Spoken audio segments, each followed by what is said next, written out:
Hello and welcome to an amazing podcast. This is Dimaru the Radiant. This is Bor D. This is Goku Matt. I tried. But Goku from Fortnite. Dang. And we are reviewing the first season of Hell's Paradise. Alright, I got a feeling that it might be the more positive one, so I'm going to go first. I really enjoyed this season. I will preface this by saying I was in kind of a show drought, so that might be why I'm a little bit more hyped for it. But I will say, in terms of overall show, I really enjoyed the characters. I really enjoyed the art direction and sort of world design. And I think it does a lot of really fascinating things with its creature and villain design. I think my main issues with it come mostly from, first nitpick, this feels like it's trying to be a anyone can die at any moment kind of show, but it feels it doesn't land very much for me. I think it handles character death pretty well, but it runs into the whole Bleach thing of trying to figure out, does this attack fatal? Oh no, is this attack fatal? Especially with how much blood how generous they are with the blood effects.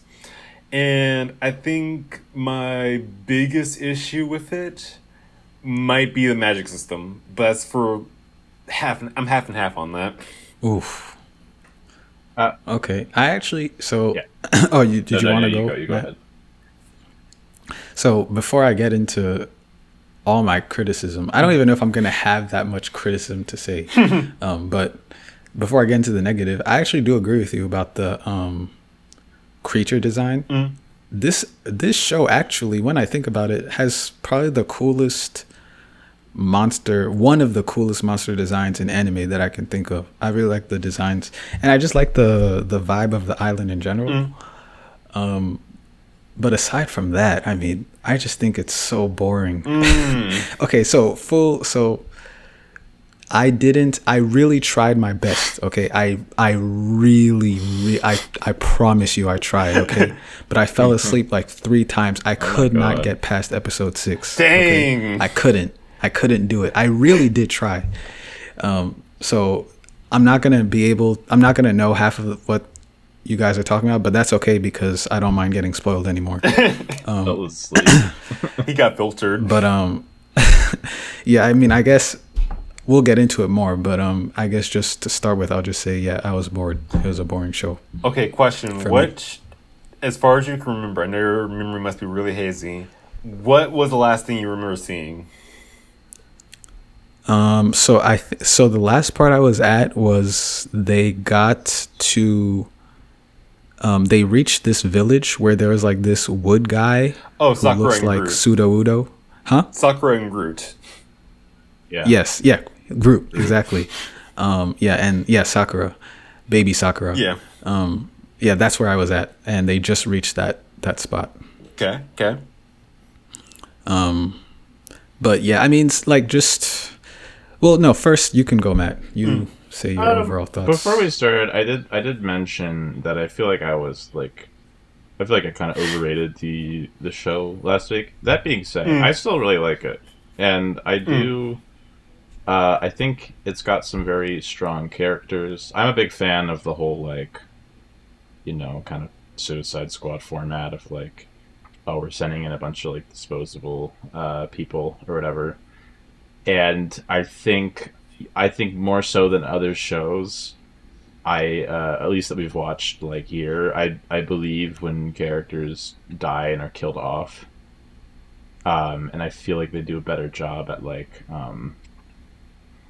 having those type of things make sense. I think where the show starts to lose me is when they start explaining the magic system stuff. Yeah. The whole thing with Tao, man, take a drink every time they say Tao. Or is that what they say? I don't even remember. It's Tao. some kind of key energy thing. And then, you really start to lose me when characters sit around being well, my Tao is scissors and his Tao is paper, so my Tao is better. But I have inward Tao. It's just it doesn't make any sense. Just show it. Yeah. I don't know. My Tao that is stuff starts to longer and lose harder. me. the weird god people, I think they're interesting. I just would be disappointed if they're like the end all be all of the show. If they're the mystery, if they're like the final kind of hurdle that the characters have to like Mm, go through. Um, mm, but yeah, I still find the show very interesting, and after having watched the whole thing, I do think mm. there's some parts of it that I'm like, I'm not as much of a fan, but I think overall it's still pretty good. Yeah. So I'd say if we were to break it down into like the components of like antagonist, protagonist, world, and Yep. magic system, I would say like I said, I thought a lot of the characters were really good, and it handles death pretty well. You guys know that like I absolutely hated the Mecha Maru versus Mahito fight from Yeah. JJK just because of how like obvious like Mecha Maru was about to die. I feel like this does that way better, especially with the fight against the blonde guy and the one Tenzin. Especially since the fact that like this is like the first time we were introduced to like the first Tenzin, so we don't really have an understanding of like how strong this character is. It's not like, oh man, this unnamed character we just saw for one episode is fighting this like established villain. Who's gonna win? But I feel like they did give the character a good. They characterized him really well. They gave him a good send off, and it didn't feel like I felt like I was missing out on anything of the show with him gone. I will say, I'm very mixed on the Tenzin. So the first thing, I think this. I'm almost of the opinion that I think I would have preferred this as a video game instead of a anime, just because it has such a strong world. It has a really good like enemy slash boss designs to it, and I feel like if you give it like a almost Yeah. Sekiro kind of look to it, this would be really fun. But in terms of like going like sidetracked, back to the Tenzin, I want to like a lot like them more than I do. I think their final boss like monster designs look really good. I'm not sure how I feel about them swapping genders. I think if it was either like they were more clear about like, oh yeah, the female version of this character fights with X, Y, and Z, but the male version fights with A, B, and C to sort of give like them swapping genders more like weight to it, aside of like, oh man, he has boobs now. Isn't that crazy? And I think if they wanted to go the more uncanny valley vibe for it, I think they should have had the voice switched. Like maybe have the female voice come out of the male body and then have the male No. voice come out of the female body. But I do think the whole choice of all of them being voiced by the same guy was really interesting, and I almost didn't notice it at first. Oh dang! I Did you didn't watch say the that. dub or the sub? The dub. Okay, Um, just wondering. you brought up Yeah, go ahead. like it would be a fun video game. At the same time, I feel like the Tencent would be the bosses where it's the same fight over and over again, but they're just like slightly recolored, and it'd be annoying. Kind boss. of. Because individually, they're not very like distinctive. Because they all kind of have the same like attitude of like, I'm a god, I am superior to you. At least when they're fighting, like I mean, you got the a couple of the really horny ones or whatever. Like if they have like a few uh different personalities, I think that would make it really interesting. If they have like completely different like fighting styles, it's just like as a antagonistic force, I just hope they're not like the same guy over and over again. Yeah. Which they might not be because we've only seen like 2 fights with them. Technically three. Technically 3. I do like how they kind of all look like types of flowers. Yeah. I think that's neat. But yeah, I hope they aren't as repetitive as I think they're gonna be. Right. Because again, it goes back to the whole thing. Like, it's weird because like apparently we're like 1/3 of the way through the manga, Yeah. but like you compare it to something like Demon Slayer, where all the main demons are so unique, whereas Yeah. like the first Tenzin just like punched stuff and then shot energy like invisible energy balls and then turned to a thunder flower. And then, like, I feel like the second one had a lot more, I guess, screen time, and we had much more time to, like, really, like, see more of what its kit was. Yeah. But I would say none of them felt like. None of the powers are like super like, oh man, that was so cool. Remember how like the flower guy shot vines that one time, or how he shot lasers? That's so freaking crazy. Well, we see the orange one, and they like I'm just gonna use they pronouns because they technically both. Yeah. But they I'm like, okay, they got some interesting stuff. They got a cool boss form, and barely escapes fighting Gabimaru. And then we see the second one, the yellow haired one. That's a different character, right? I think it The one was that the other three fight. Yeah, I think that was the red hair, pink hair. Oh, was it red? Okay, red hair. Yeah, whatever. Yeah. They fight the other one, and it's like the same kind of person. And I'm like, okay, well then that just kind of reduces the other one, and you just kind of feel repetitive. So when they die, I'm not like, sick. I'm like, it just feels like the same fight over again. Hey, the first guy was lazy. Okay, this guy was horny. This one was also lazy, and they were both lazy and horny. Or they're both like, ooh, I'm like, I think it'd be interesting if we get one that like is like more diplomatic, or one that was, just like play around with their personalities and what they. I was kind of hoping the final boss of like this season, like the big fight, was like the diplomatic guy, because he felt like more personable. Yeah. At first, but I also feel like, okay, my biggest. Now that I think about it more, I think my biggest issue with this is it does something very interesting, but I think it fumbles the execution of it. Because going back to what Modi was probably jiving with, they explain the power system like 3 times to 3 different groups of characters. I feel like if it was like they did something like, oh man, there are different styles of Tao, or like there are different like aspects of it, and we got like a different like way of using it per party member or something like that, where it's just like, oh yeah, Gabimaru, this is how you use Tao defensively, or like the Bakugo's like, oh man, so this is how I use Tao to kill stuff, and then you have like Sagi being like, so Tao could be used to heal people or something.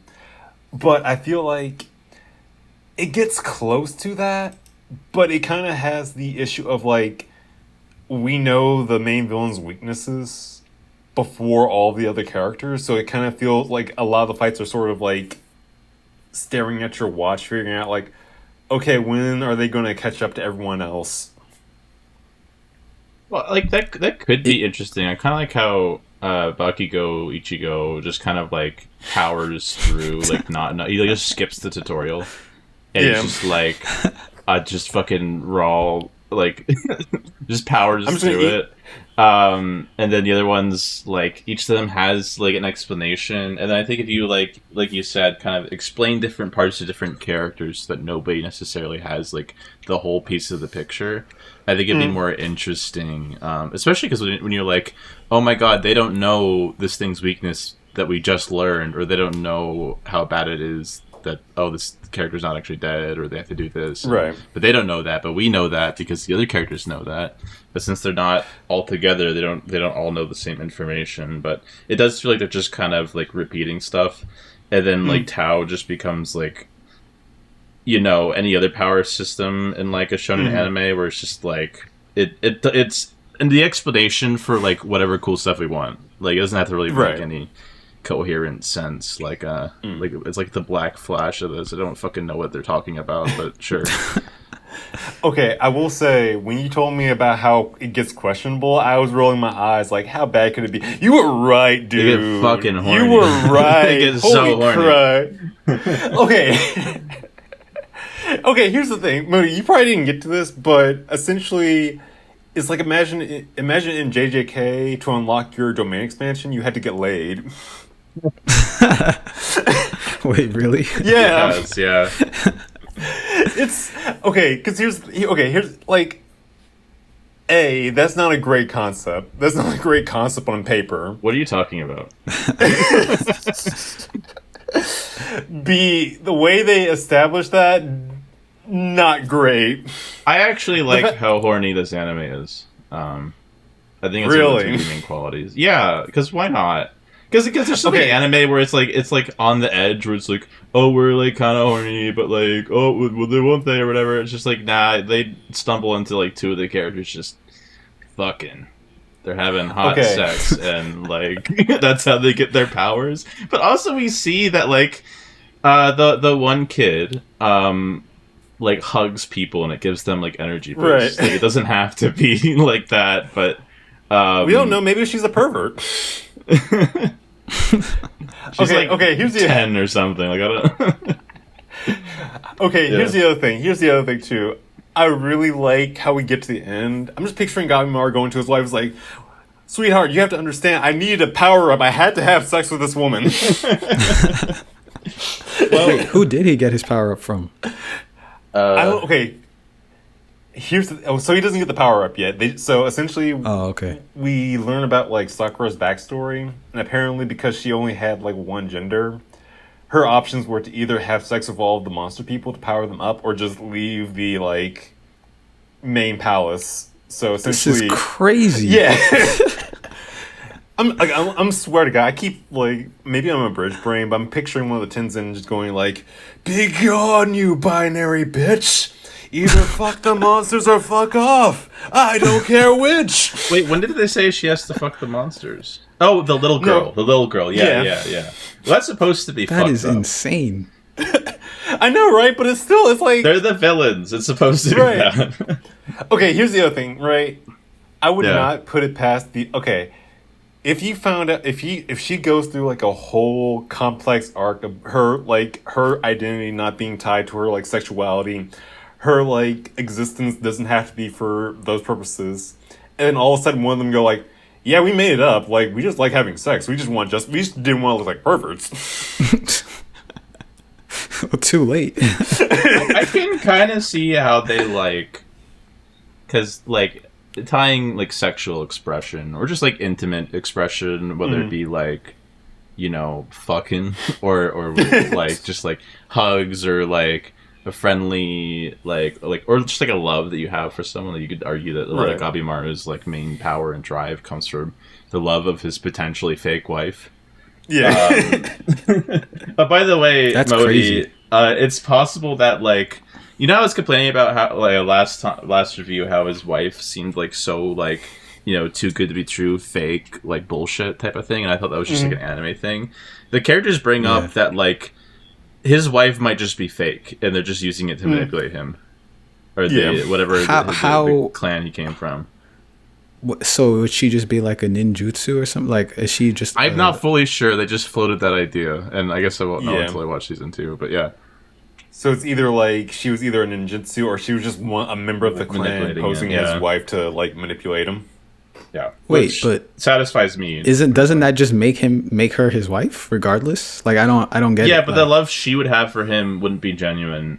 Or like if she was literally a fake thing, I guess he was literally not talking to anyone, but that's a little bit less believable. But I could like totally buy like, we've hired this woman to pretend to love him when you know, regardless of if she even ends up loving him, it's like still like a big betrayal.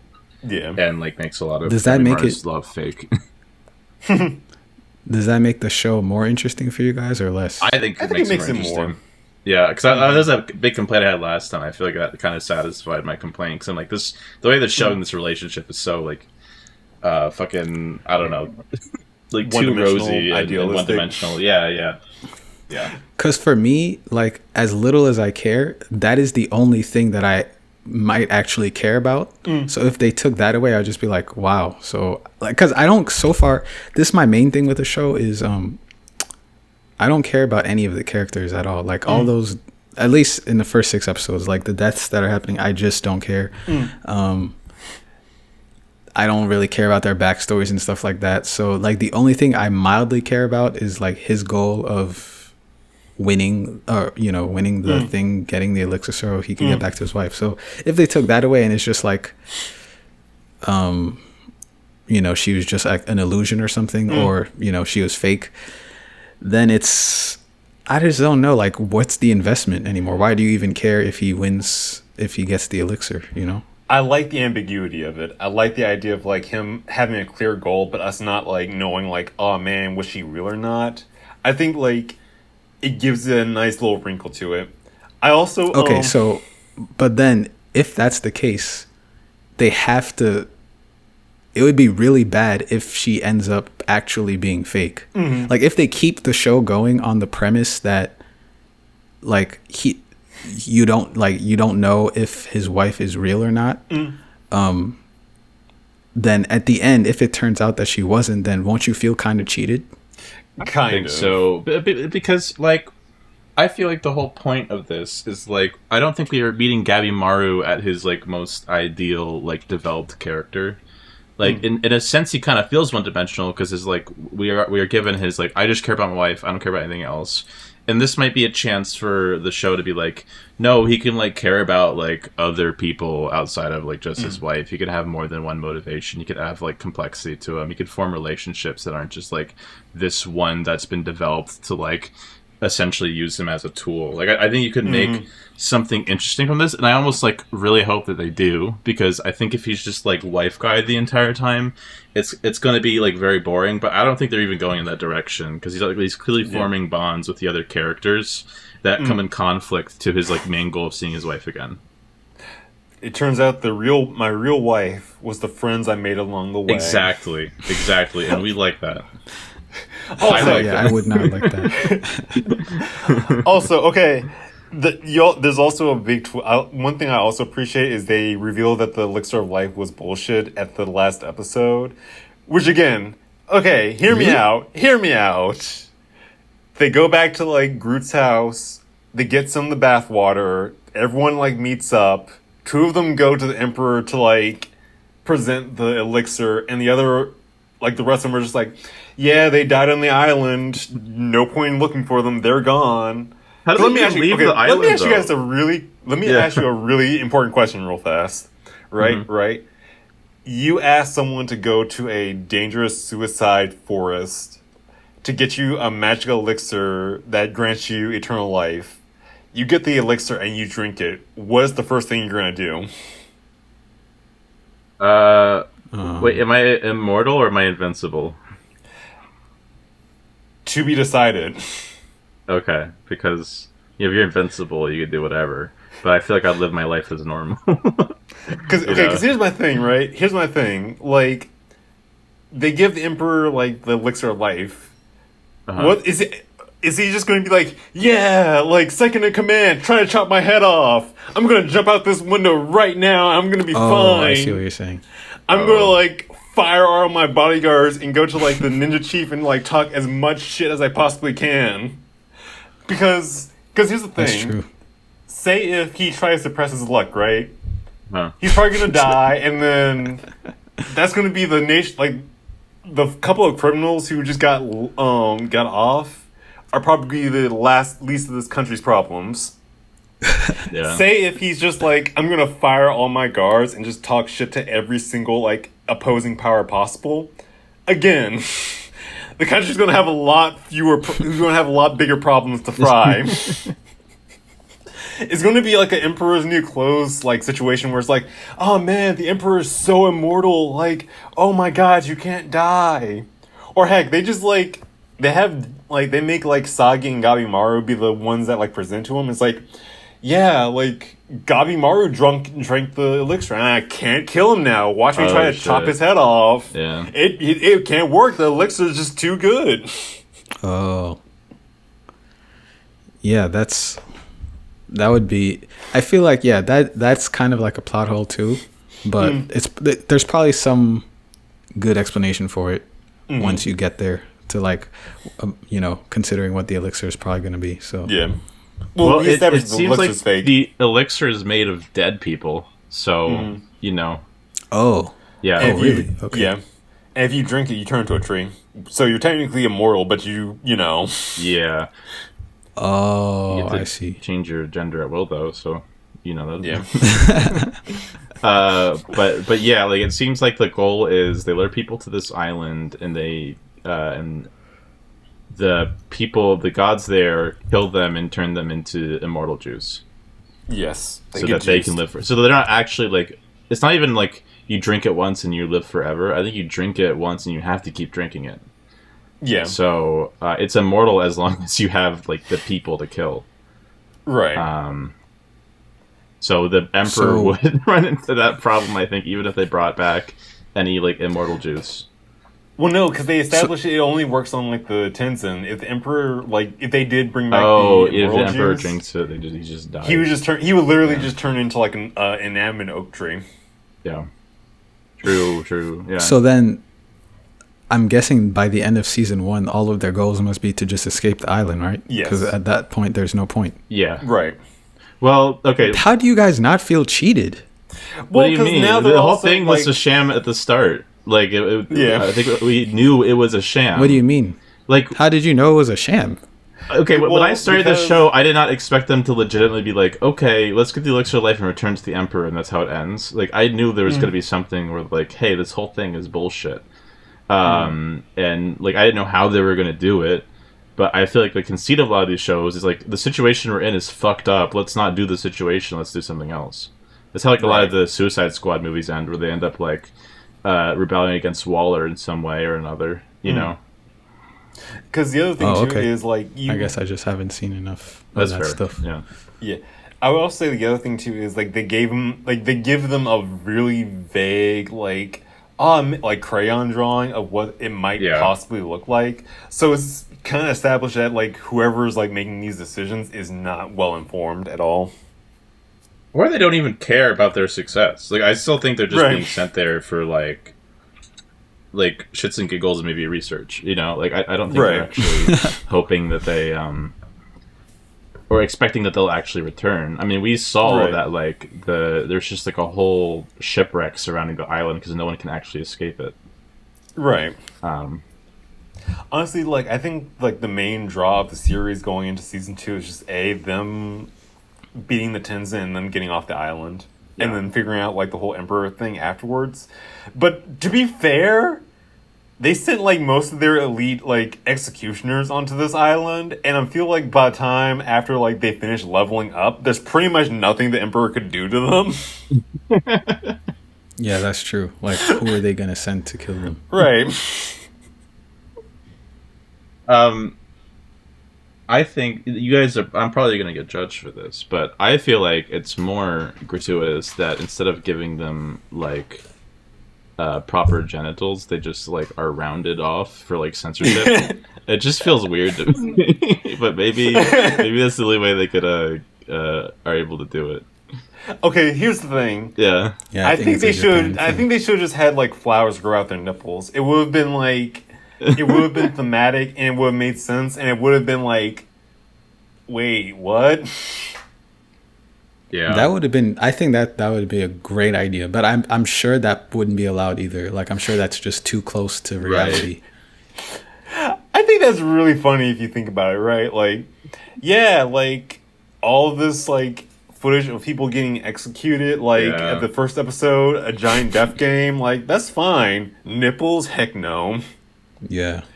Also, Matt, I really like Shion. yeah. I find it really hilarious that his like prisoner, who was like the like courtesan, tried to seduce a blind guy. I Yeah, think that was it- really funny. It was like she picked the worst guy to try to like seduce and kill, especially since he's like always so locked in too. Like Right. it's just like not only is he blind, but he's just not.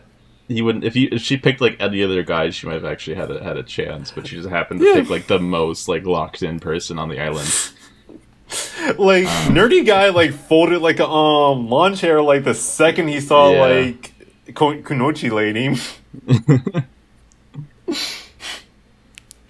The goopy lady, yeah. Yeah, By the way, her power is she can goop, Modi. Just so you know. I know, right? Oh yeah, I've seen that part. I Okay, was like, okay. I was at the part where she just like was like, oh, I'm gonna test this out, and then she started dripping, and I was like, wow, Wow. Yeah. okay, nice. She shoots webs. Yeah. She's Oh, webs, okay, Yeah, with the goop. She can control Yes. the goop. interesting. So wait, do you guys find her annoying? Because I do. she think she's feels fine. like she feels like the best version of shonen female character, in my opinion. What? I wouldn't say Like that at the but base level, That's at the base. Okay, insane. let me take Yeah, this yeah. back. Let me take this back. She could be so much worse. She could be so much worse. Are you saying she's like the like out of like the I don't know, seductress archetype, she's like the better of them? Because like I wouldn't Yeah. agree that she's like the best Oh, okay, like that's what you're women saying. character, but like No, I can no. see what you mean, like as a like that type of character that she is. Right. I feel like there's a million better ones in Bleach, bro. Yeah. I don't know. Ah, that's tricky. Don't bring up You haven't Bleach seen enough here, Bleach. okay? You haven't seen enough Bleach. That's tricky. That's Yeah. tricky. I feel like she feels like a Bleach character. I just think like she has the disadvantage of not being like Yoriichi and having more screen time. I don't want her to have more screen. Like I think she's. I don't know. That's what I'm saying. That's Maybe. what I'm saying. Yeah. I see what you mean. I see what you're saying. I don't think she's the strongest Yeah. character, but I don't think she's bad or annoying necessarily. I think she's just in there enough. There's definitely characters that I think are better and more well-rounded than she is. Yeah. Or she's just not the type. Like I kind of am so used to that character archetype Right. in all these shows. It's just like, okay, it's this character again, and we kind of already have some of those before Yeah. handled better. But yeah, like she's fine. I feel like I think one issue I will say, I feel like the Tenzin are probably the weakest characters in terms of writing for this show. Yeah, which is a shame because they could be cool. It's just I Yeah. just don't think they give them enough time. They're all kind of the same type of guy. Right. Um, They feel like worse versions of the homunculi from whatchamacallit, Fullmetal Alchemist. Modi, did you not like Tensa's death? Whose death? The The blonde guy, guy. the blonde guy who was with the kid. Blonde guy with the He kid. Hold on. dies. Spell his name so I can just look him up. And Tenza. He had like the bandana, the Naruto Yeah. bandana. I think it was TENSE. I'm looking at the wait, Oh, I don't think I got to him. Did Wait, I there's, get to there's him no way you dying? got to level 6 then. I think not level episode 6. no, I think that might have been right before that. Huh. Oh, he died. Yeah. How did he die? He gets killed by Oh. one of the flower people. Yeah. Okay, Yeah, the man, Tenzin. this is really funny to me because first of all, I really liked him, and I really think his death was really well executed. Yeah. I find it funny in his like backstory. Shion's like telling him like, yeah, you're gonna need to learn the sword techniques. It might save your life, and he literally died doing more damage with his fist than this actual sword. I liked it. I was honestly actually surprised that he died right there. I read Yeah. comments on Reddit being like it was obvious he had death flags, but I was like I thought he was gonna make it. If anything, I thought Shion was gonna die before him. But Yeah. after he died, of course, I'm like, oh, okay, we're doing like the master lives through and has to deal with it now. Do you think it would have been better if the master died and he survived? Actually, no. Because I think to me it was more surprising. Because I'm used to the master dying, but maybe that's Yeah. like very common. And I'm just like not used to it. But like, I do think I end up liking Shion better. I think it's more interesting that we get to see Yeah. his perspective.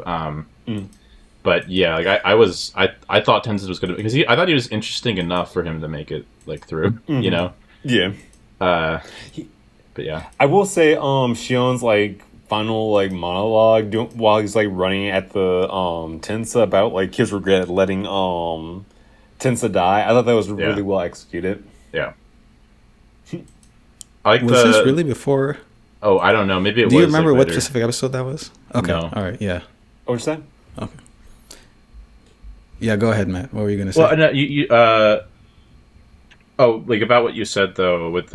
It was right after they were like on the beach and they were like, right after they tried to escape and they couldn't because they.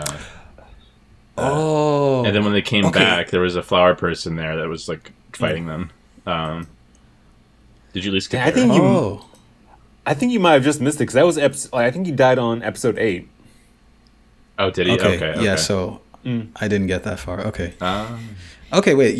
So I actually do feel now that I'm remembering all that stuff because I remember that episode with him on the he was trying to escape with the kid. yeah. I actually did like him. So yeah, it is kind of sad that he died. No. We were just giving Modi so many reasons not to watch this. They're like, hey, all your favorite characters You know what's died. it's so funny because this show, like, I've been like keeping tabs on this series since the manga first came out. Like when it first came out, I read chapter 1 and I was like, "Oh, this is so good, right?" And then I just got busy with other stuff and I didn't go back to it. I was like, "But this is going to be so good when I get to it. It's going to be so good." I finally get to it and it's like, bro, like yeah. Can you say more clearly like why you don't like this show? I'm not invested in any of the characters enough. But like probably why what it not? is. Like do you think there's a reason why you're not invested in them? Because I feel like for me they gave me enough reason to be invested in the characters where I do feel like, oh man, I don't want this character to die. And then when they do die, I'm like, oh, that sucks. I guess maybe, yeah. I think I know what it is. I think there's only 2 characters, at least where I'm at episode 6. I actually got through episode 7 too. So at least where I'm at, the only 2 characters that I see like worth being invested in are Gabimaru and what's her name, Sagiri. And Sagiri is like 50, if not like 60% of the story, I guess. And I just don't care about her. I just don't care about her story. And also, I care about Gabimaru's too, but like you said, he's like kind of one dimensional, so it does get a little bit boring. And I also think people are dying too quickly. Like they're dying before you get to like care enough. You know what I mean? Like the death game. Yeah, I don't know. Like it's just they started dying off so soon before I even like cared about if they would die or not. I think you have to have some kind of sacrificial lambs to establish early on that like these things could happen at any point in the story. Even though it's like not technically true, like, I don't think Gabimaru or Sagiri is going to die.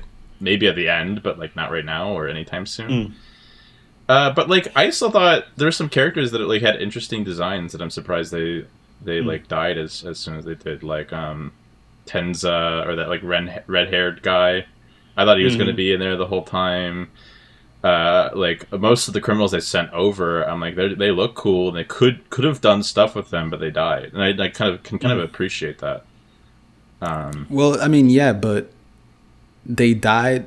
Like, sure, it might have been surprising that they died, but like, I just don't care. You know what? Do you care? Do you care that they died? I mean, like to an extent, I don't think you're meant to be like, I don't necessarily devastated, but I think it's supposed to establish like because not every character in a story needs to be like have a fully developed. If anything, I find it annoying. Like if they killed the masked guy that he kills at the start of when they get to the island, the guy with all the weapons, and then like we spent half the episode with his backstory, I feel like that would have been obnoxious. Yeah, but I also think, yeah, like I also think, okay, so maybe this is what it is in general, I don't like, you guys know, I don't like stories where the antagonist seems like, where the antagonist has no motivation or brain, or it's kind of like a monster of the week kind of thing. And I feel like those are essentially like, that's everyone except for the 2 main characters. You know, like I don't really feel any, like it's not like it doesn't even feel satisfying when they defeat someone, you know. I feel like that's not like, to me your complaints don't feel like accurate to what the show is like going for, and I think that's fine. It's just like to me, I don't really see it. Like I don't really understand why you don't necessarily like the show. Not that you have to have like a reason that's good, but I feel like invested enough in the even characters where I'm like, this guy's gonna die off. Like I feel like they get supporting stuff even after their deaths, that you get to see them in other people's like backstories and whatnot. Like the one guy who was like being a misogynist towards Sagiri. Like I kind of liked how they handled him, because he gets like a fatal injury pretty quickly, and he spends like the rest of the episode just like dying by a tree while the fight is going on, and he's like has time to like reassess his views on the characters and his worldviews. So I feel like we get some interesting stuff with him, even though he's like clearly going to die, and he's. Right. I can like appreciate that we get that at least. I'd also say, I don't know if either of you agree with me on this. I feel like this is a better Demon Slayer show than Demon Slayer 2.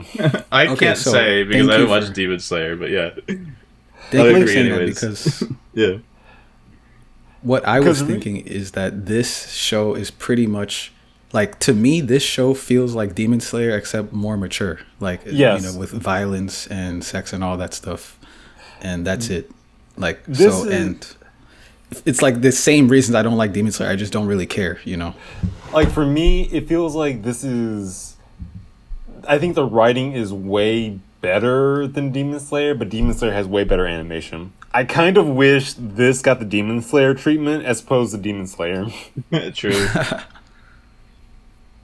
You even have the whole like thing like, oh man, my breathing technique isn't as strong enough to like chop out this monster's head, and like you also have the whole like you have the whole like idea of like main characters using magic power system to take down enemies who have a very specific weak spot kind of thing.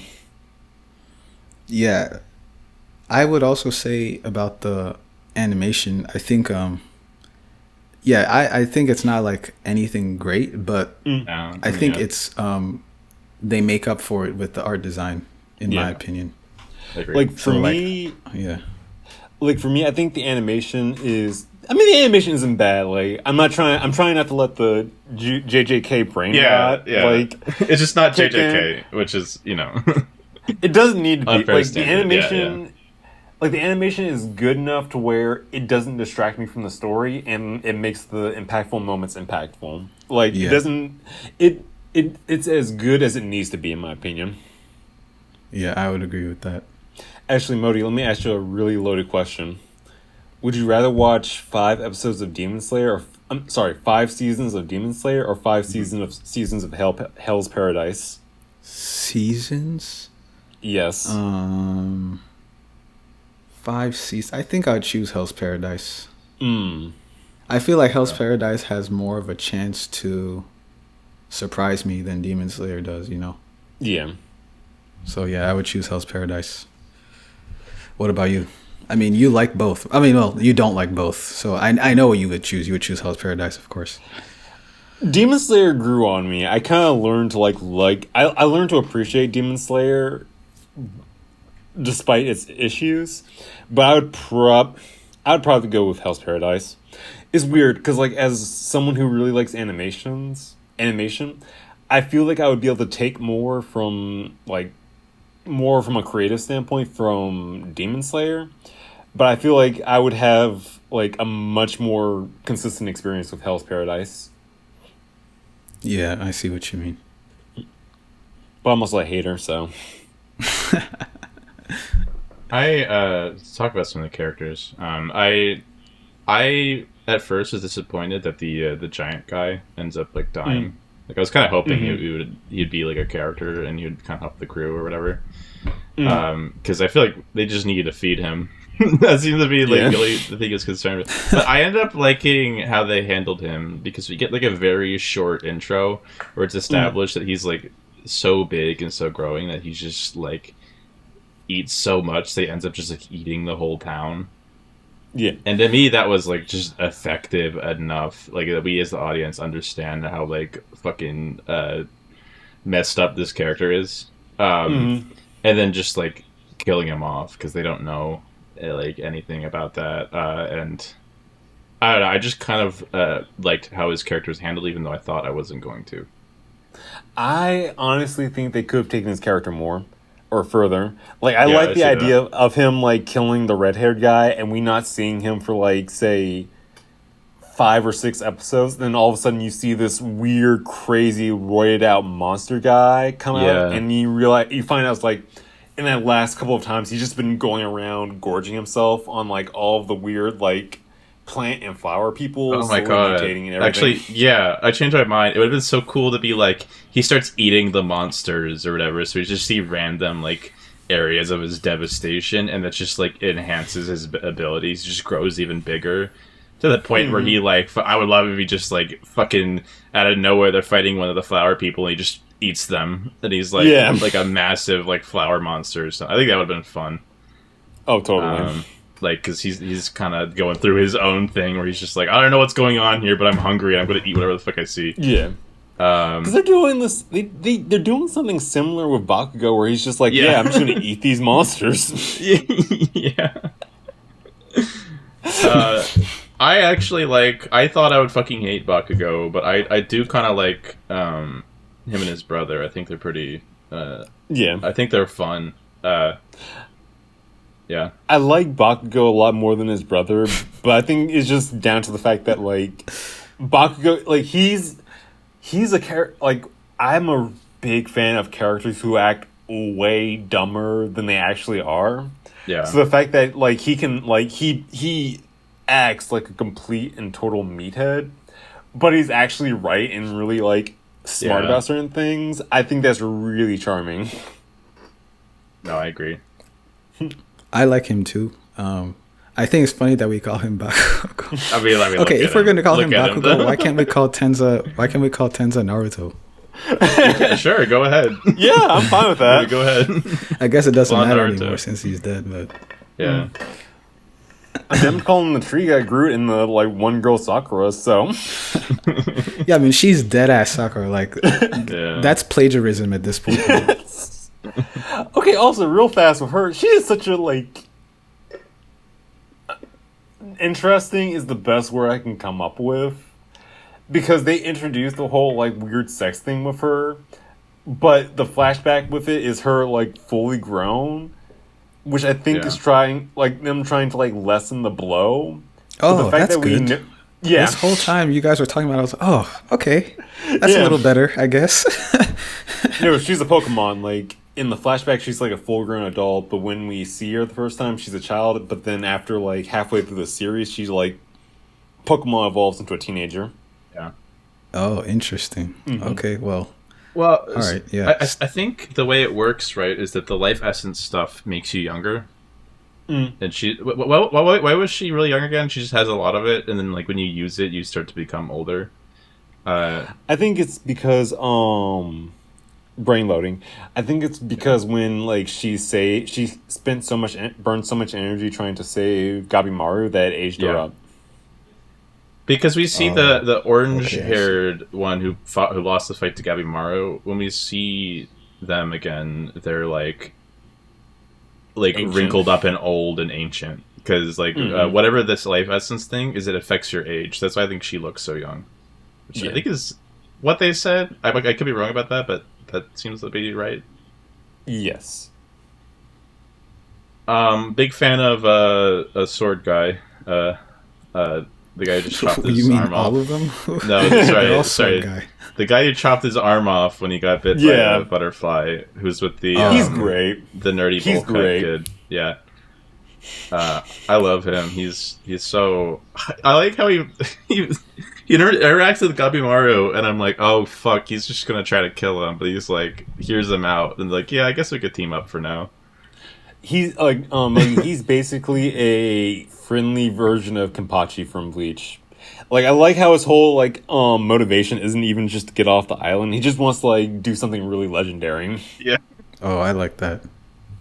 He's a lot of fun. I like how level-headed he's about stuff when he's faced with just really fucked up shit. Like the fact that he just cut off his arm and he's like, yep, gotta do this. The fact that he's like, I love the fact when they call him out and it's like, yeah, it's awesome. I'm so much lighter now. This is actually the best thing I could have done. Silver linings. And he's permanently stuck with like one hand, like constantly like stroking his chin. I mean, luckily I was always left-handed, so this works perfectly. This works out perfectly for me. Yeah, I like his little nerd or his little freak, a surgeon, Isumon. I hope they do some stuff with that guy too, because you could do some shit. He's the only smart one left. Yeah. Yeah, they killed off the other guy, the fat guy. Yeah. Yeah. Oh, they killed him? Yep. Yeah, he's like the damn. final death of the show. Oh wow, that's too bad. Yeah. Again, we keep like Modi keeps finding out the characters that he likes keep getting killed off. I was kind of hoping he'd survive, though. I think it would be fun if he had like a, he survived. He's like blind now because his eyes turned into flowers. But I can see why they'd kill him off. I just think it would have been. It was too predictable for him to die in that scene, so I think I would have liked to have thrown like a bit of a different kind of pitch and have him be like live on through. Okay, here's what happens when the plant when he gets infected by the plant stuff. Yeah. Since he's so fat, it just eats through like his excess body weight. So when like they cut the flowers out, he goes back to being thin. You guys are being mean to my boy. I was expecting him to actually survive the whole thing because he seemed like an obvious death. So I was like, oh, it would be too obvious if he died. So he's probably gonna last the whole time. Yeah. I guess not. Reverse psychology. Yeah. Yeah. Reverse psychology. Yeah. I like that we You guys got anything see. else? I like that we get to see that one guy who leaves when his guy at the very start when his guy dies. He's like, "Yeah, I'm going back to the ship. You guys suck. Bye." And then we see him again. He's fucking dead. I was like, "Holy shit." I think he's gonna pop up again, but yeah. It would have been fun. I don't know. I almost feel like it would have been even funnier that like when they get back to the beach, they just see him as like, "Yeah, we can't get off this fucking island." I think it did a good job of establishing that because like, he did what like I think most people would expect him to do. Like, oh, my guy died. See you guys later. Yeah. And then when they try that, he's just fucking dead. The government in this world handled this so poorly. I mean, again, I feel like this is like intentional. I feel like they set these people up to. I wonder if there's a chance where they have some kind of like agreement with like the island. Where they're like, we'll send you sacrifices to like appease, or maybe they get something from it or something. Probably not, but I'm just wondering. Right. If we're even going to see the outside world for the rest of the show. I don't think we are. Probably not. Oh, really? You don't think they're going to make it off the island? I think they are, but it's just going to be the kind of thing where it's just like, we made it home, and like it's like you get a final montage of like all the characters getting home and then doing their own like, yeah, I'm back, I made it home thing. Yeah. Okay. I like the kid. I don't like my boy Naruto being like, "Oh, you're actually secretly a girl. I can't wait to get married to you." I'm like, "Bro." Yo, wait, really? Okay. To be fair, yeah. Naruto was like 15 years old, so they're probably like age gap between them probably young? wasn't that bad. Yeah, Is he that young? Okay. He has wait. syndrome. Okay. Wait, okay. Are we talking about real Naruto or Tensa? Tensa. Because real Naruto is 15 years old. But are you saying Tensa is also 15 years old? Yes. Oh, I didn't know that. Okay, that makes it a little bit less creepy. But it was right. Okay, to be fair, he was like, yeah, no, we're not doing that. He only really entertained that when he was like dying. When he was dying, he thought about like his potential when he was future with dying them together. Yeah. That kind of makes it worse. Yeah, I could have hit that. Yeah, exactly.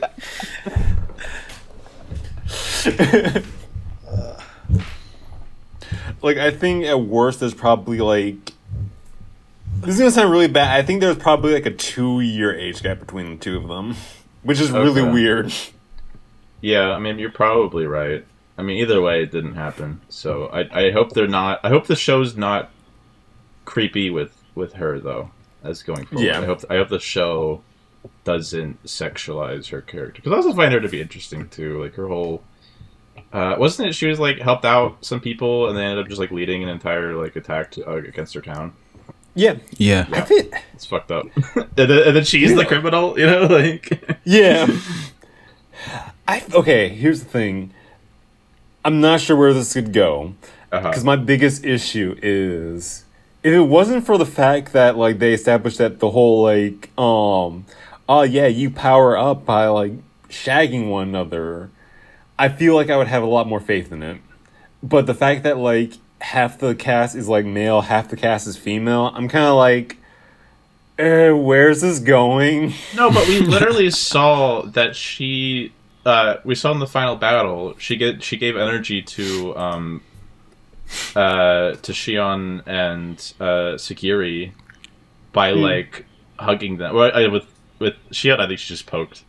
But like, I think there's like other ways that they can demonstrate, or they could share intimacy that's not like purely sexual. I think it would be power each other up. Literally powered by friendship. It's awesome. By sex and friendship. Yeah. I think it'd be really hilarious if they all make it to like the final battle and the main villain finishes up their like big anime transformation, only to see all of them just doing a really huge group hug and Gabimaru at the center just being really confused. They have like a Care Bears blast shooting from their stomach. Do you think Gabimaru is so powerful because he loves his wife so much, his fake wife so much? I like to think so. Because that's what the love and intimacy powers your powers or your ki or what the fuck it is that you. Do you think No November gives you a power up or does it nerf you? Doing what? I mean, in this universe, it's got to be a nerf.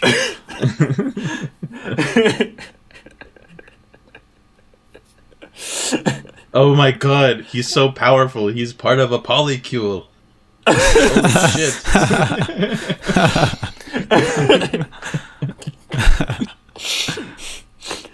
He's had sex over 20 times in the last 3 days.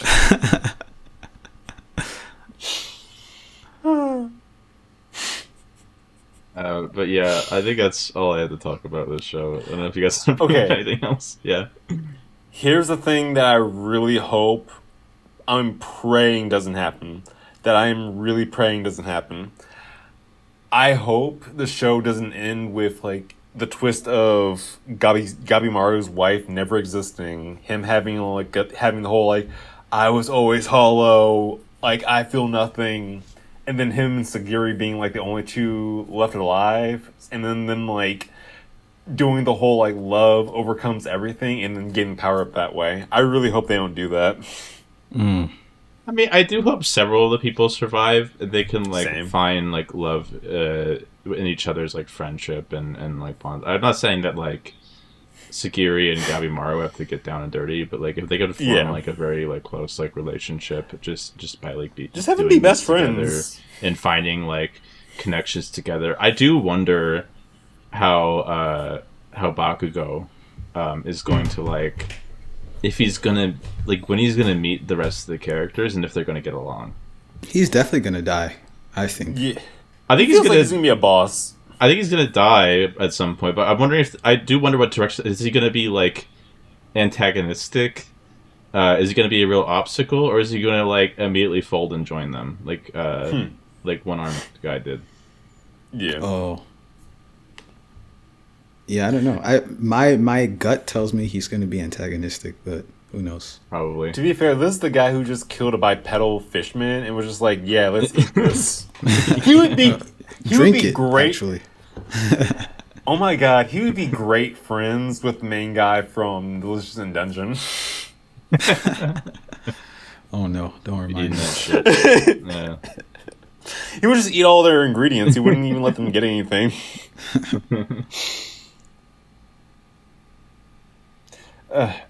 Anything else for you guys? No. Final verdicts? I can go first. So my final verdict is, I don't know. I think it's kind of boring, but honestly, from what the descriptions, do I just need to keep pushing? I mean, but like, it's kind of ridiculous that I have to push past 7 episodes of a show to like start liking it. But from what you guys have been describing, it seems like it actually gets a little bit better. And I will say the Tao thing, it seems like good, like thematically. I think it makes sense, like for Gabimaru's arc, and I like that. So I would give it it does currently feel like it feels like Baby's first Nin. Okay. Yeah. Davy's first one. Yeah. Nin is the power system from Hunter x Hunter, which I think you would enjoy. Okay. Yeah, okay. as- There's some yeah, go on. shows that, like, now that I know you like this, there's some shows that I will not accept you not liking. Okay, so we have to get him to watch Hunter x Hunter. We have to get him to. There's so many shows now that like he has to watch because Right. I might like it. Yeah. yeah, I think you would. Before I would have said no, but yeah, if you like this, and I feel like you got to like. I mean, I Hunter. love Bleach, and this is basically like a better Bleach. So, like, Okay. But okay, so yeah, I was just gonna say, yeah, overall, I thought, I already said it. I thought it was pretty boring thus far, but I think the visuals are good though. And yeah, visuals, character designs, monster designs, all that is actually pretty good. Power system, I know. Okay, I haven't actually gotten to the Tau stuff, but the thing with, I thought when you were talking about how bad the power system is, I thought you were going to talk about Gabimaru's powers, because it's like, I mean, I guess it's not really that out there if you understand like the typical ninja folklore powers. I guess it's not crazy to like, it's not a crazy leap to see how, like, to see why he can like manipulate fire randomly and stuff like that. Yeah. But it also just kind of feels a little bit out of nowhere, but it's whatever. But yeah, so overall, I give it a 5 out of 10 so far. Nice. I'll go next. Okay. For me, I would definitely say pros are characters and world design. And overall, animation's perfectly fine. Like, it does exactly what it needs to be. It's nothing like groundbreaking, so I won't like put that as a flaw against it. But I think, again, pros, characters, I think I really enjoyed the story. I really enjoyed the creature design. But I will say one of the weaknesses would probably be the magic system currently as it is. Its way of explaining it, and the main villains being a little on the flat side. So I would give it this first season a 7 out of 10. I'm probably have very similar grievances to D here, but the yeah, I'd love a lot of the main characters, and I like how they treat them. I like how they treat like deaths, and how they do stuff that I normally don't like in these type of shows. Where the show is really losing me is honestly some of the fight scenes where they like are really going into Tau. Like, I like the idea of it conceptually. I just don't. I just feel like the way they presented it was like really boring to me. Yeah. And then also, I hope that like this pantheon of flower people. Well, I think they're like fun. I don't think they're like interesting enough for unless they start to do something like interesting with them. Because if they all act the same way, it's going to get like we'll have fun protagonists, but if we don't have like good antagonists to interact with them, it's not going to be as interesting. And then also, like, I hope that there's more mystery to this plot, to this story, and to this island to like keep it going, especially if it's got like a couple more seasons. But ultimately, I feel like the show does a lot of things right that I kind of explained earlier in the podcast. So I think I would also go for 7 out of 10. I'm interested to see what they do next. I hope they don't. I think they could go in some like really annoying directions that I hope they don't go through. But yeah, it had me leaving a lot to think about and to talk about, and I feel like that's the best thing you could do for like a show. Oh, totally. Okay. So you guys want to do season 2? I'm cool with doing season 2 if you guys are cool with me potentially just watching recaps. I'm gonna try. I think I'm gonna try. It seems like it gets a little better. I'm gonna try to watch a little bit more of season 1. But if I just can't do it, I might just end up doing recaps if we want to do season 2. Honestly, I would almost recommend us trying the new Ghost in the Shell. Oh, Yeah, we okay. could do that. I'm cool with that. Wait, what is there? I didn't even know there was a new Ghost in the Shell. Yep. But we could talk about that after. Yep. Well, I do want to say too, like, I feel like if you didn't like the first 6 episodes, you're probably not going to like the rest of the show. Like, if you want to give it a try, maybe something will click for you. Because like a lot happens throughout the show that's like different that you might be like, oh, cool, actually, I enjoyed this. But yeah, like I wouldn't force yourself to watch it. I'll probably try to finish it, whether we review it or not. But yeah, Same. Okay, I'm gonna it's try fine to if you want to do recaps. But yeah, Yeah. Okay. I'm gonna try to at least get to where they explain the power system, because something tells me I'm actually gonna based on our history on how we feel about Right. power systems, something tells me I might actually like it. So yeah, I'm gonna try and see. Do you guys remember what specific episode it was introduced? It might have been episode 7, I think. Oh, okay. Because like episode 7 is when they start like introducing like the Tenzin like in full force, and that's when they start like actually hinting at stuff. Okay. So I don't have to go that much further then, and yeah, I'll see. But either way, yeah, let's do Ghost in the Shell for next time. Okay. That seems interesting. Cool. Wait, so Totally. I see that it's not all out yet. So what are we doing? Like the first Impressions. Okay. Yeah. Okay. All right. So that's been our review of season 1 of Hell's Paradise. Thank you for watching, and see you next time. Bye. Bye. bye.